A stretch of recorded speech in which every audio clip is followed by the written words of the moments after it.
Folks, I have some major news around Moody and Draymond Green. One of them just got surgery, the other one just won an award. Who did what? Moody, thumb surgery. You may have seen him wearing a cast throughout the end of the season. Could make sense why he did not perform in the playoffs, and we'll break down what this means for him this offseason and next season. Draymond Green, our heartbeat of the team per Steve Kerr. What did he do? He won defensive team, first all NBA defensive team. Did not win defensive player of the year. So we're going to break down how many NBA defensive teams has he been on. Steph Curry gave him a shout out and more. Randy Silver Warriors Digest. Folks, we're under 100 subscribers away from 12,000. If you're new here, please subscribe. We give you Warriors news multiple times a day. Trade rumors, drafts, news like this, everything in between. You don't want to miss it. If you've been here a long time, thank you. And one of the news I talked about yesterday was Michael Porter Jr. coming to the Warriors. I see y'all's comments. I got ripped a new one for it. I may have overstated how good of a defensive player he is. I agree with that. But with his length, he can be. And I did not say that Warriors should go get him. I'm just showing you what's out there and what is being talked about. And for $38 million, the Warriors don't have the salary to make that happen. So I completely agree. But I see the comments, folks. I see, and usually people are on my side. That one, I got ripped. And you know what? That is what you do when you live on the internet. You win some, you lose some. But I do agree that he'd be a good fit in the sense that he can shoot. But he is not durable, and he doesn't play the best defense. But for what we need on the wing, that type of player, that is the type of ideal person we want. Someone who's not 6'11", who's a bit shorter, is Moses Moody. And he just got surgery on his UCL and his right thumb. So what does this mean, folks? He was hurt for the back half of the season, especially that end of the season playoff run. The team announced this yesterday, Thursday. He went under surgery in LA. He's expected to make a full recovery in time for training camp.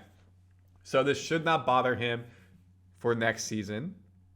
However, this means he'll be limited in the offseason. Can't potentially dribble with his right hand. Can't potentially shoot with his right hand. I would assume he can still run and condition and be in shape and everything like that. Jumping, leg workouts. But what do basketball players do? What do they need to do? Shoot. So it's going to hinder him in the offseason, meaning in training camp, early part of the season, it will be interesting to see what his shooting is like. The 22-year-old is coming off his best season with the Warriors, averaging 9.8 points, 43% shooting, almost 3 rebounds, and a little bit over 1 assist in 22 minutes played. And remember, at the beginning of last year, he signed a 3-year extension. Look at line number 10. Moody is now going to make $12 million, $13 million, $13 million the next 3 years. Kuminga right above him, probably extend him $7 million, but we know that he's looking for more. So the question is, folks, is Moody worth $13 million? If you look back at what I just said, what were we at?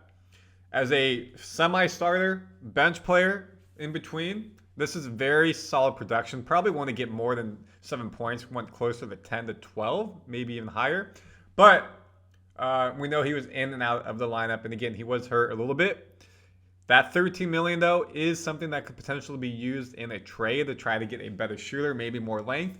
Something to be aware of. But I do think they're going to keep Moody because he is a good all-around player offensively and defensively. Now, somebody who we know is very good defensively, can be a limitation offense now and then, is Draymond Green. But he earned himself an all-defensive team along with Evan Mobley, Dyson Daniels, Lou Dort, Amon Thompson. Second team is Toumani Camara, Rudy Gobert, Jaren Jackson Jr., Jalen Williams, Ivica Zubac. Congratulations to Draymond Green. We know he won the Defensive Player of the Year, but he did not get it. He got only defensive team. And the boy, Steph Curry, shouting him out. Been doing it your whole career. Back on the first team after a decade is legendary. 5-timer club. Congrats. And I would like to make that point. After a decade, to get back on the first team is impressive. We see athletes moving into their 30s when they should be retiring, continuing to peak. Kevin Durant, Draymond Green, Steph Curry, and yes, they're not at the peak of their powers, but they're still playing high-level ball. Steph Curry, a top 10 NBA finalist for MVP. Draymond Green, in his mid-30s, getting back to the first team all-defensive team. It's the 9th time he's been all-defensive team member in his 13-year career. Pretty good percentage, 9 out of 13. 5th time he was first team. 5 first team, 4 first team. 5 first team, 4 second team. Second team, 18, 19, 22, 23. And now he's back on the first team stance. Again, he was a finalist for Defensive Player of the Year, finishing 3rd for the award. His last Defensive Player of the Nod was 26-2017, so almost a decade ago. He also won, you may have not known, the 2024-2025 NBA Hustle Award, which, quote, honors players who make the effort plays that don't appear in the traditional box score and impact winning on a nightly basis. That is Draymond Green getting on the floor, yelling, being a team leader, motivating, not the technical fouls, flagrant fouls, things like that, suspensions, but really doing the stuff that his triple digits, people say triple digits, helps win games. He's the first person of the award to finish in the top 40 of all 9 hustle categories per NBA.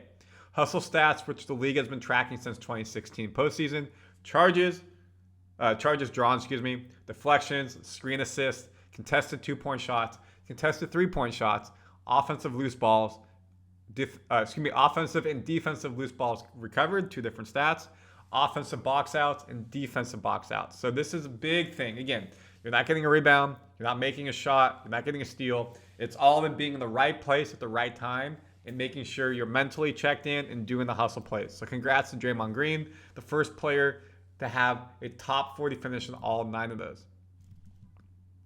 Green, on a per-minute basis, ranks 2nd in contested 3-point shots, 6th in charges drawn, 10th in defensive box outs, 13th in contested 2-point shots, 15th in deflections. The 8-time all-defensive team member also was one of just 2 players with 40-plus appearances that average at least 1.5 steals and 1 block per game. So when you look at that, folks, that's pretty good. I know people are saying, trade Draymond Green, we can get somebody better. For $25 million to get that type of player on your team, it's pretty dang good, especially at his age, mid-30s, to still get that effort. That is worth $25 million. Now, I know there's more stuff that goes on behind the scenes, the antics, et cetera, et cetera. Offensively, sometimes he can be a liability. He was a bit better this year than in previous years, but you can't beat that. You're not going to find another player who's impacting the game significantly like that on defense. Now, he's got to stay on the court, not get suspended. He did better about that this year. He's got to be able to not get silly technicals, flagrants that then cost us momentum, cost us free points to the other team. That is stuff he has to be aware of. But overall, folks, to me, that's worth $25 million. And have to say congratulations from Warriors Digest to Draymond on the award. And we wish Moody a speedy recovery from his UCL thumb surgery. So comment your thoughts on each of these. And of course, subscribe to Warriors Digest. We break down all the news for you daily.